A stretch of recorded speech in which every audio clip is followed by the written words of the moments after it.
네, 머닝 전략 이번에는 조정 장세에서 어떤 섹터에 좀 주목하면 좋을지 KB증권 프라임클럽 민재기 팀장님과 함께하겠습니다. 어서 오십시오. 네, 안녕하십니까. 네, 그러니까 시장이 좀 조정이고 조금 에너지가 떨어지고 이런 구간이어서 그죠? 지금은 이제 섹터 대응을 좀 해야 되는 상황들인데 일단은 AI 관련주들이 미국의 오라클, 브로드컴 이런 것 때문에 이제 흔들리고 우리 반도체도 좀 약하고 그런데요. AI 주들은 조정이 기회인가요? 아니면 지금은 어쨌든 다른 섹터로 좀 옮겨가는 게 좋은 건가요? 네, 단기적으로는 이제 순환매 흐름이 나타나고 있기 때문에 약간 포트폴리오 좀 조정이 좀 필요한 부분이 아닌가라는 생각을 좀 하고 있습니다. 지금 먼저 조정과 관련된 이유들을 우리가 몇 가지 한번 좀 봐야 될 것 같은데요. 첫 번째는 이제 이 캐펙스 투자를 많이 하고 있지 않습니까? 근데 이제 이런 것들이 살짝 이제 부담이 좀 되는 거 아닌가라는 이야기들이 좀 당연히 나오고 있고, 이제 투자는 많이 하는데 돈은 언제 버는 거지라는 생각을 다시 또 의구심이 좀 시장에서는 생기고 있는 것 같고요. 네. 대신에 주가는 좀 올라와 있다 보니까 밸류에이션 부담이 있다 보니까 조정이 나오면 좀 거칠게 조정받는 그런 그림들이 좀 연결이 되고 있다라고 보시면 될 것 같습니다. 우리가 GPU라든지 메모리라든지 칩 가격은 되게 비쌉니다. 그죠? 비싼 상태에서 지금 그걸로 가지고 돈 버는 부분들의 여러 가지 우리가 AI 소프트웨어, 챗GPT라든지 제미나이라든지 이런 부분들은 몇만 원 정도로 우리가 활용을 할 수 있거든요. 단기적으로 언제 이거 돈을 버는지에 대한 부분이 명확하지 않다 보니까 조금 여기에 대해서 시차와 관련된 부분에 대해서 시장에서는 다시 좀 노이즈가 있다라고 보시면 될 것 같습니다. 그러면 일시적 조정인지 이게 피크아웃인지를 고민을 좀 해봐야 되는데 지금 왼쪽에 보이는 부분은 뭐 일시적 조정인 부분인데 중간중간에 이 조정이 나오는 이유에 대해서 명확하지 않고 이미 우리가 어느 정도 좀 알고 있는 그러한 내용들인 거고요.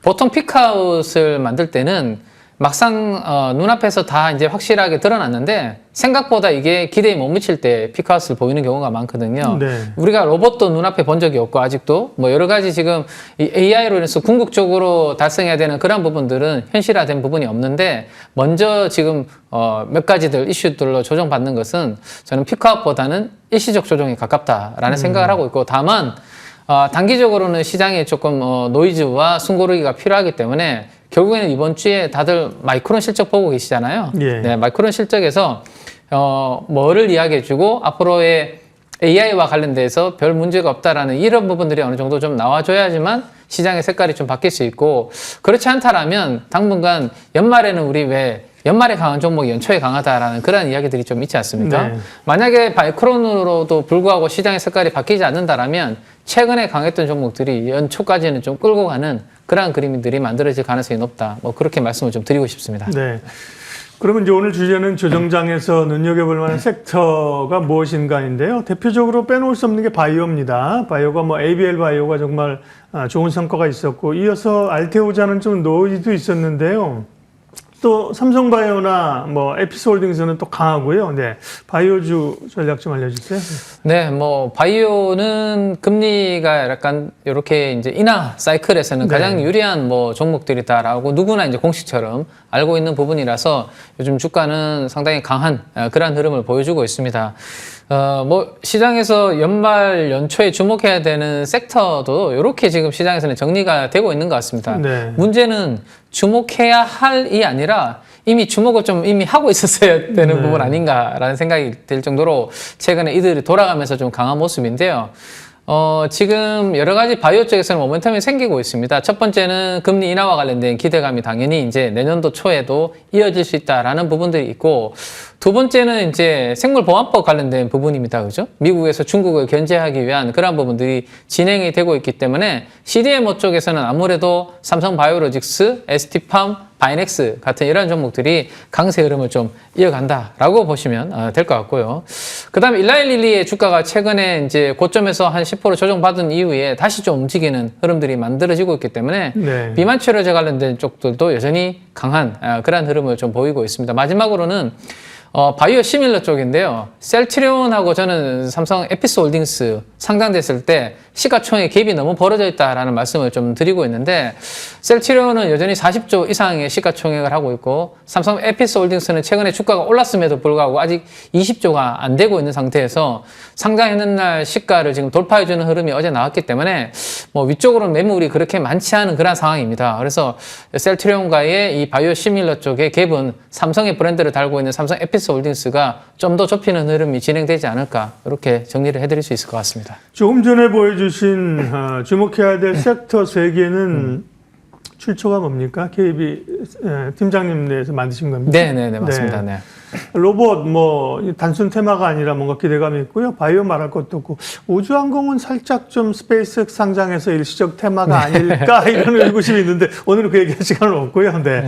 다음 이제 조정 장세에서 좀 관심 가질 섹터 1차적으로 바이오가 들어가고 그 다음에 이제 꼽을 수 있는 게 2차전지일 것 같아요. 그죠? 네. 2차전지도 올라오는 것 같으면서 좀 관심 가지면 좀 쉬고, 그죠? 네, 관심 떨어지면 올라오고. 그래서 2차전지도 어려워요. 그죠?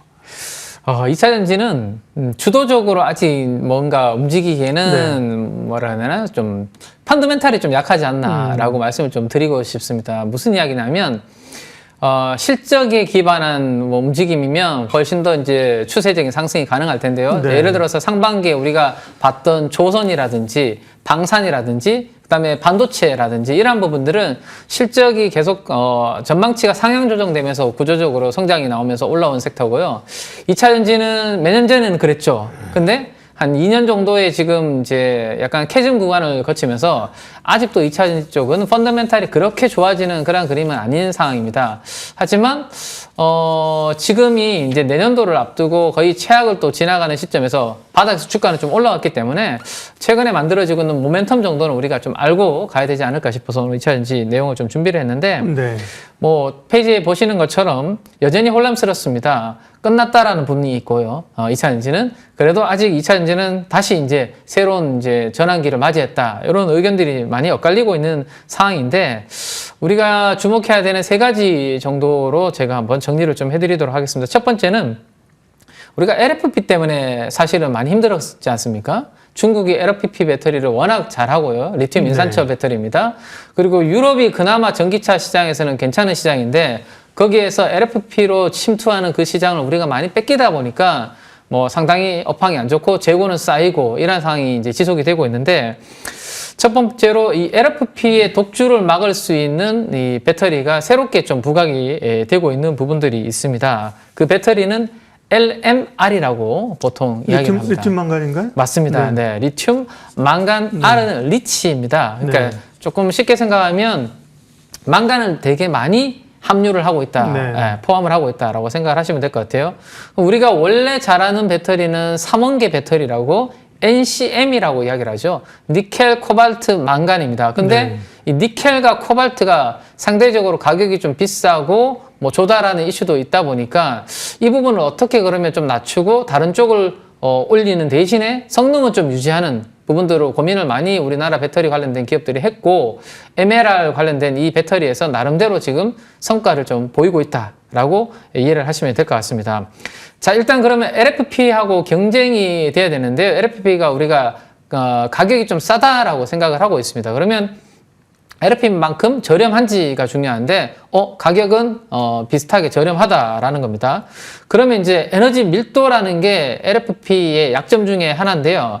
LFP 대비해서 에너지 밀도는 NCM 3원계 정도와 비슷한 그런 에너지 밀도를 가지고 있기 때문에 가격은 좀 싼데 성능은 상당히 좋은 그런 4세대 배터리로서 부각이 좀 되고 있다라고 보시면 될 것 같습니다. 네. 주행거리 한번 보시면 좋을 것 같은데요. 어쨌든 전기차를 우리가 한번 충전을 하면 오래 타야 되지 않습니까? 그죠? 네, 오래 타야 되는데 LFP 배터리는 최대 약 400km 정도의 성능을 주행거리를 보이고 있는데 아래쪽에 있는 LMR 배터리는 뭐 GM에서 지금 하고 있는 목표는요 600km 정도는 최소한 목표로 좀 하고 있기 때문에 사실은 장거리 주행이 가능한 부분이 있다 이렇게 말씀을 드리겠습니다. 네. 오늘 2차 전지가 주가 하락폭이 큽니다. LG 에너지솔루션이 5%고요. 뭐 양극재 업체들도 에코프로 BM, 뭐 에코프로 6%씩 밀린. 오늘은 이건 아마 포드 뉴스가 되죠. 네, 포드가 이제 전기차 손실 반영하고 이익이 반영되는 것 같고요. 오늘의 악재는 그렇고요. 자, 오늘 관심주를 그래서 2차 전지 쪽에 준비를 해 오셨네요. 네. 네, 타이밍이 참 애매하게 됐네요. 예, 아니, 오늘 하루만 보는 건 아니니까 그쵸. 오늘 어쨌든 뉴스 영향을 받는 거고. 근데 그 종목 말씀드리기 전에 이거 하나만 간단하게 좀 말씀드리겠습니다. 예. 사실은 내년도에 큰 바람의 방향이 바뀔 수 있는 게 미국의 중간 선거입니다. 그렇죠. 네, 이 중간 선거가 보통은 집권당에서 이긴 적이 거의 없거든요. 예. 대부분 다 졌습니다. 만약에 질 경우에는 다시 이제 친환경이라든지 이란 2차 전지 쪽에 바람이 불 가능성이 있기 때문에 뭐 그 부분은 장기적인 그림이다라고 예. 보시고, 그럼 LMR 배터리에서 소재 쪽에서 나름대로 열심히 하고 있는 기업은 포스코 퓨처엠이라서 제가 오늘 포스코 퓨처엠을 선택을 좀 해봤습니다. 네. 2024년도부터 파일럿 생산에 이제 성공을 해가지고요. 올 내내 이제 대형 쪽 수주 추진을 하고 있습니다. 그래서 본격적으로 LMR 양극재를 양산을 할 경우에는 하이니켈에다가 보급형이라는 양쪽에 우리가 투 트랙을 가져갈 수 있는 그런 부분들이 될 수 있기 때문에 뭐 소재 쪽에서는 포스코 퓨처엠 정도를 눈여겨서 좀 보시면 되고, 배터리 셀 쪽에서는 뭐 LG 에너지 솔루션이 여전히 뭐 요즘 ESS 쪽도 잘하고 있는데요. LMR 쪽도 배터리 셀 쪽에서는 LG 엔솔이 잘하고 있다. 뭐 이렇게 말씀을 좀 드릴 수 있을 것 같습니다. 네, 뭐 소재 쪽이 관심이 있죠. 그전에 이제 LFP 때문에 LNF가 주목받다가 최근에는 이제 에코프로 BM 이건 수급 영향도 있고요. 포스코 퓨처엠도 관심 있게 많이 봅니다. 가격은 어느 정도 잡으면 될까요? 네, 가격을 좀 타이트하게 잡은 이유는 2차 전지 업황이 그렇게 좋은 상황이 아니기 때문에 손절가는 20만 8,500원, 목표가는 한 전고점이 있는 한 26만 원 정도로 이렇게 설정을 했으니까요. 참고하시면 좋을 것 같습니다. 네, 머닝 섹터 전략 KB증권 프라임 클럽 민재기 팀장님 함께했습니다. 고맙습니다. 네, 감사합니다. 네, 지수 한번 확인하겠습니다. 시간이 되네요. 네. 코스피가 1.6, 코스닥 조금 아쉽죠, 그죠? 뭐 좀 시장에 뭐 악재들도 있고 기다리는 건 있지만 좀 편안한 조정을 해줘야 되는데, 오늘은 이제 어제에 이어서 낙폭이 조금 마치 좀 금요일 같은 분위기로, 오늘 화요일인데 그죠? 좀 밀려가서 오후장에 좀 반전이 있기를, 낙폭을 좀 줄이기를 기대를 일단 해봅니다. 시장 공감 10 여기까지 하겠습니다. 흔들리지 마시고요. 오늘도 좋은 결정하십시오. 고맙습니다.